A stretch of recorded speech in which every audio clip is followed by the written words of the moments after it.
자, 여러분 반갑습니다. 고2 학력평가 6월 한국지리 해설 강의를 맡은 전성호 선생님입니다. 반갑습니다. 여러분 너무 고생하셨고요. 글쎄, 저는 이 질문부터 드리고 싶어요. 집중되셨어요? 올해 모의고사나 이런 것들은 집중하기 쉽지 않은 여건입니다. 그럼에도 불구하고 여러분들이 완주를 해봤다는 거, 그런 긴장된 상태에서 시험을 치렀다는 거, 그것만으로도 여러분들은 이제 미래의 고3 수험생이 되는 그 단계를 거친 거라고 보고요. 저는 일단 결과를 떠나서 이 시험에 대해서 우리가 어떻게 받아들여야 되고 앞으로 이것을 어떻게 활용을 해서 자기가 이제 수험 공부를 하는데 활용을 해야 되는지 그 말씀을 좀 더 드리고 싶어요. 그래서 제가 거창하지만 제목을 이렇게 붙여봤습니다. 고2에게 모의고사란? 뭘까요? 국영수는요, 실력을 판단하는 데 있어서 어느 정도의 척도로 쓰일 수가 있습니다. 학생들이 국영수 같은 경우는 열심히 합니다. 열심히 해요. 그리고 내신이 상대적으로 조금 힘들었던 친구들 같은 경우도 내가 수시로 갈 거야, 정시로 갈 거야 고민을 하면서 내신이 좀 부족하면 정시로 한번 극복하기 위해서 모의고사 열심히 해볼까? 그리고 내년에는 정시 비중이 더 커진다는데 이런 생각을 하면서 조금 더 치중을 합니다.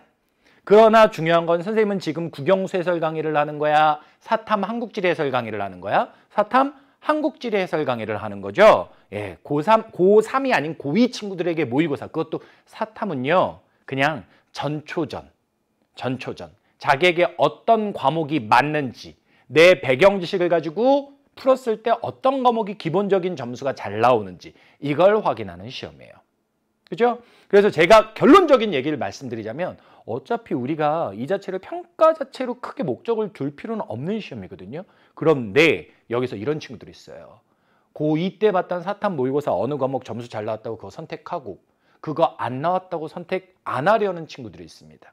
근데 이거는 배경 지식으로 본 거지 어느 정도 수준의 학습 양을 가지고 본 것이 아니기 때문에 이 점수를 가지고 일일비하고 그것을 가지고 과목을 선택한다? 정말 위험한 겁니다. 정말 위험한 거예요. 그렇게 되면 한국지리라든지 세계지리라든지 뭐 이런 개념이 강조되는 과목들 같은 경우는 기본적인 지식, 학습한 암기한 지식이 없으면 문제를 풀 수 없기 때문에 절대 여러분들 선택에 있어서 우선순위가 될 수가 없어요. 그런데 지금 배경지식으로 풀었더니 어떤 과목 잘 풀리는데요. 그것만으로 선택을 한다고 생각해 보세요. 고3 때도 그대로 나올까요? 그게 아니란 말이에요. 그래서 고2 모의고사 점수, 그것도 사탐 점수를 가지고 대부분의 학생들이 자기가 그 과목이 맞는지 안 맞는지 고3 때 선택할 것인지 안 할 것인지 그런 배경의 척도 정도로 쓰는데 그건 조금 위험한 면이 있다라는 말씀을 저는 드리고 싶습니다. 그래서 선생님이랑 20문제 해설 강의를 좀 꼼꼼히 들어보세요. 그래서 그 말을 들으면서 다른 과목도 마찬가지입니다. 그 말을 들으면서 알아듣겠는지 아니면 이렇게 공부하면 되겠구나라는 방향이 설정이 되는지 그런 것들을 조금 더 구체적으로 확인을 하셔야지 그냥 단편적으로 난 몇 점이니까 이걸 가지고 고3 때 선택 과목을 고르시면 절대 안 된다. 저는 그 부탁을 드리고 싶어요. 선생님은 이제 고3들도 많이 만나고 N수생 친구들도 많이 만나고 하거든요. 고2에서 고3 올라갈 때 겨울방학에 진짜 사탐 선택에 대한 이야기를 많이 해요. 그래서 이런 얘기를 꼭 붙입니다. 제가 고2 모의고사 때 점수가 어느 정도였는데 어떻게 해야 될까요? 이런 얘기를 하는데 저는 고2와 고3은 다르니까 고3 수능 문제를 출력해서 한번 풀어보고 그걸 바탕으로 판단하자. 이 말씀을 드려요.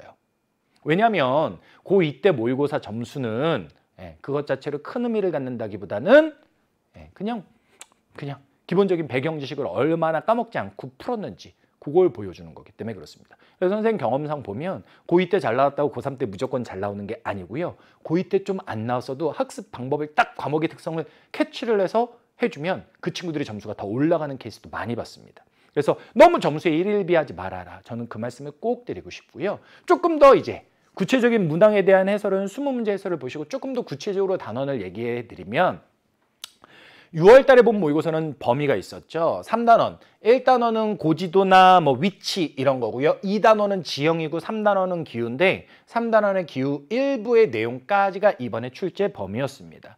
1단원은 5문제, 2단원 11문제, 3단원이 4문제인데 잘 들어 얘들아. 2단원이 무려 11문제인데 2단원은 지형인데요. 일상에서 안 쓰는 용어예요. 그러다 보니까 이건 배경 지식으로 안 풀립니다. 안 풀려요. 안 풀리는 게 당연하고. 그래서 이번에 한국지리 모의고사를 자기가 한번 봤어요. 중간고사 때 한국지리 시험을 봤으니까. 그런데 점수가 안 나왔다? 일일비하시면 안 돼요. 자기 중간고사 범위가 어디까지였는지 그것에 맞춰서 그 진도에 해당하는 것들을 다 맞췄다면 그 친구는 점수를 떠나서 한국지리를 계속해서 해나가셔도 잘 나올 가능성이 있는 친구들입니다. 실제 고3 때 괄호친 숫자가 무슨 의미냐? 고3 때 나오는 문항의 개수예요. 5문제가 포함되는 1단원이 실제 고3 때는 1문제예요. 그리고 11문제나 나온 단원이 4문제고요. 4문제 나온 기후단원이 3문제. 이렇게 반영이 됩니다. 그렇죠? 그러다 보니까 여러분들의 지금의 점수가 실제 그대로의 점수로 가는 게 절대 아니기 때문에 이 점수를 가지고 일희일비하지 마시라라는 부탁을 드리고 싶어요.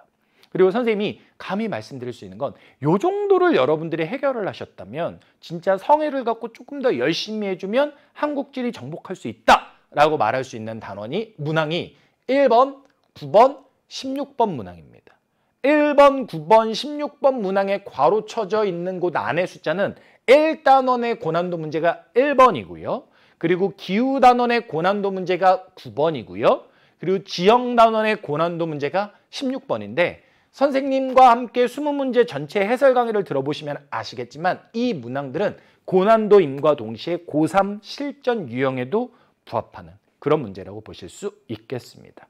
아시겠죠? 그래서 이런 문항들에 대해서 해설을 꼼꼼히 들어보고 그 해설을 바탕으로 내가 공부의 방향을 알겠다. 중요한 건 공부의 방향이야. 내가 당장 그 지식을 안다 모른다가 아니라 그렇다면 그 친구들은 고3 때 지리 과목을 선택하셔도 충분히 좋은 결과가 있을 수 있다. 저는 그 말씀을 드릴 수 있습니다.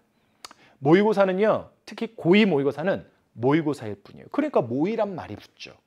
그죠? 네. 특히 고2 모의고사는 그냥 진짜 말 그대로 조금의 연습입니다. 여러분들이 지금까지 그런 것들을 배경 지식적으로 좀 쌓았는지 안 쌓았는지는 체크할 수 있으나 그것 자체가 결정적으로 여러분들이 어떤 평가의 척도로서 이 과목을 할 건지 안 할 건지 이런 걸 판단할 필요는 없습니다.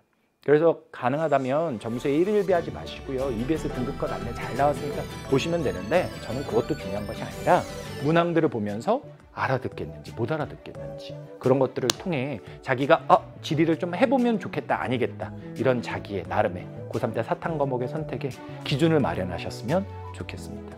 아시겠죠? 선생님이 이제 열심히 20문항 같이 해설해 나가도록 할 테니까 같이 한번 끝까지 함께 하시면 좋을 것 같습니다. 이상 한국지리 전성호였습니다. 감사합니다.